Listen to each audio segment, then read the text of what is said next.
Com investimento pesado em tecnologia e mão de obra, uma empresa brasileira se transformou na terceira maior fabricante mundial de ônibus. A Marco Polo conquistou mercados de Portugal à Índia. E no Brasil, aproveitando os bons ventos da economia, anda mais uma vez em marcha de crescimento. É o que você vai ver na reportagem de Rafael Rocha.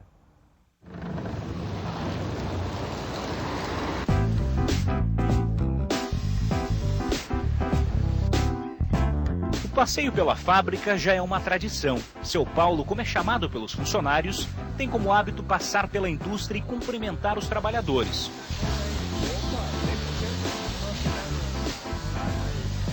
Esse senhor de 82 anos foi um dos 9 fundadores da Marco Polo. Em 6 de agosto de 1949, em Caxias do Sul, na Serra Gaúcha, começava a operar a Nicola e Companhia Limitada, uma empresa de chapeação de veículos que acabou quase por acaso virando a terceira maior fabricante de ônibus do mundo. Nós iniciamos uma empresa, uma oficina de pintura de automóveis, de cabines. E por que não se poderia fazer ônibus, já que passam ônibus aí feitos fora aqui do nosso estado, por que não pode ser feito aqui? Então, uma das ideias que surgiu numa das horas que estava se conversando, e por que não fazer ônibus? E na época a fabricação de ônibus era bem diferente. Os primeiros veículos eram de madeira e a produção artesanal. Nós não tínhamos nenhuma estrutura de chassi de ônibus, nós tínhamos que buscar um caminhão, muitas vezes um caminhão usado, e é aquela dificuldade. Tem paralama, não precisa paralama para fazer o ônibus. Tem cabine, não precisa cabine. Saca fora a cabine e vai botando a nossa carroceria daquela forma bem rudimentar. E eu acho que ainda hoje nós somos uma empresa que faz as coisas acontecerem. A produção artesanal cresceu. Em 1961, os ônibus fabricados em Caxias do Sul foram rodar nas estradas uruguaias. 10 anos depois, surgia um novo modelo no mercado, o Marco Polo, que acabou virando também o nome da empresa. A expansão no Brasil também foi rápida. Já são 4 fábricas, 2 em Caxias do Sul, no Rio Grande do Sul, uma em Curitiba, no Paraná, e outra no Rio de Janeiro. No início da década de 90, a Marco Polo partiu para um projeto mais ambicioso ainda. Abriu em Portugal a primeira fábrica fora do país na conquista dos exigentes clientes europeus. Uma oportunidade que também serviu para melhorar a qualidade dos ônibus brasileiros. Tendo esses contatos com o exterior, nós temos contatos de concorrentes de produtos europeus em diversas áreas. E a exigência do cliente no exterior é muito maior, o que nos obrigou a cada vez mais aperfeiçoar a nossa qualidade, o nosso produto. Com esta filosofia, o crescimento no exterior foi decisivo. Em 98, a Marco Polo Latinoamérica abriu fábrica na Argentina. Depois vieram as unidades do México, África do Sul, Colômbia, Rússia e Índia.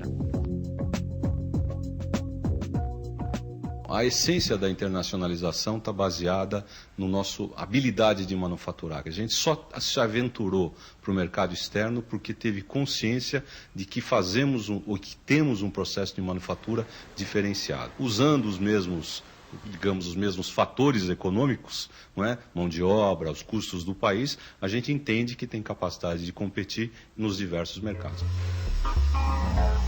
É esse compromisso com a qualidade que impulsiona a empresa. Em uma das unidades em Caxias do Sul são produzidos 5.500 veículos por ano. Cada ônibus fica em média 2 semanas na linha de produção. Começa pela montagem da estrutura até o chapeamento. Depois a pintura e após o acabamento. Nessa etapa, os carros são divididos em 4 linhas: urbanos, carros de exportação, rodoviários leves e pesados. Um processo que tem na mão de obra uma importância fundamental para o resultado final do produto.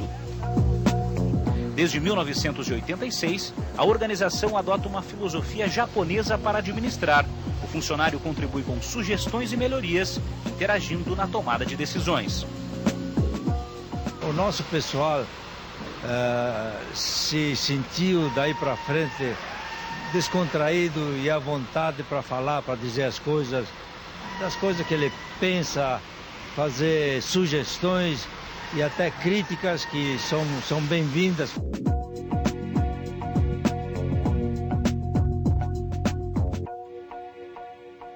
A receita líquida da Marco Polo em 2007 foi de 2 bilhões 129 milhões de reais. A empresa é a terceira maior fabricante de ônibus do mundo. No ano passado, nas 11 fábricas, foram produzidos quase 18 mil veículos, sendo que o maior crescimento foi no mercado brasileiro, com um aumento de 32%. Atualmente, é a maior fabricante do país, com 41% de participação.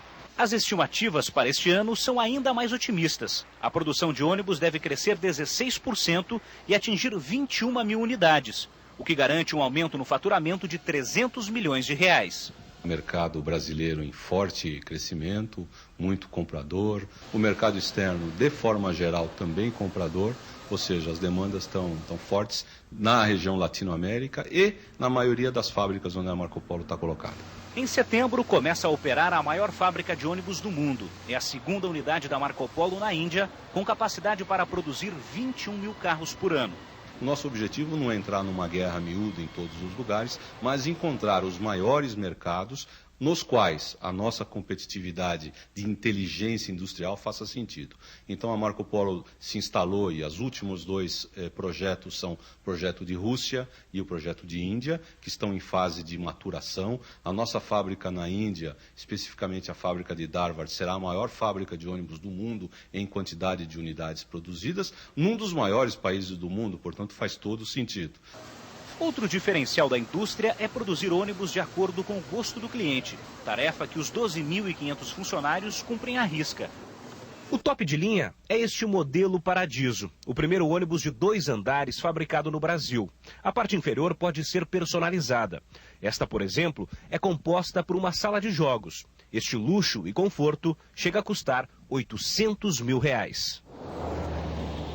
O modelo para longas distâncias caiu no gosto do mercado externo. Dos 800 veículos vendidos no ano passado, 80% foram para fora do Brasil, mas respeitando as diferenças de cada mercado. O mundo do ônibus é um mundo regional. Os ônibus são customizados às suas regiões. Características econômicas, características da sociedade. Os ônibus que a gente vende para a Arábia Saudita têm divisões para homens e mulheres. São peculiaridades locais, tem que ser consideradas. Então, o ônibus é regional, mas a habilidade de fazer o ônibus, esta sim, é global. É global no sentido de que ela está no DNA da empresa, está na essência da empresa e pode ser transpassada a cada um dos locais, e aí nos locais se faz a customização. Então, uma empresa em que, na essência, o conhecimento é o conhecimento brasileiro, mantido pelo Brasil, tecnologia dos engenheiros brasileiros, e é colocado em cada um dos locais, sofre colaboração dos seus locais e resulta em produtos locais. Quando o mercado já está saturado, a Marco Polo adota a estratégia do mundo globalizado. Compra empresas. Foi assim que ela dobrou a produção nos últimos 9 anos. Nós adquirimos um pedaço de uma fábrica existente na Colômbia, fizemos a fábrica da Colômbia e temos uma sociedade meio a meio com o antigo proprietário e muito bem sucedido e atendendo todo o Pacto Andino.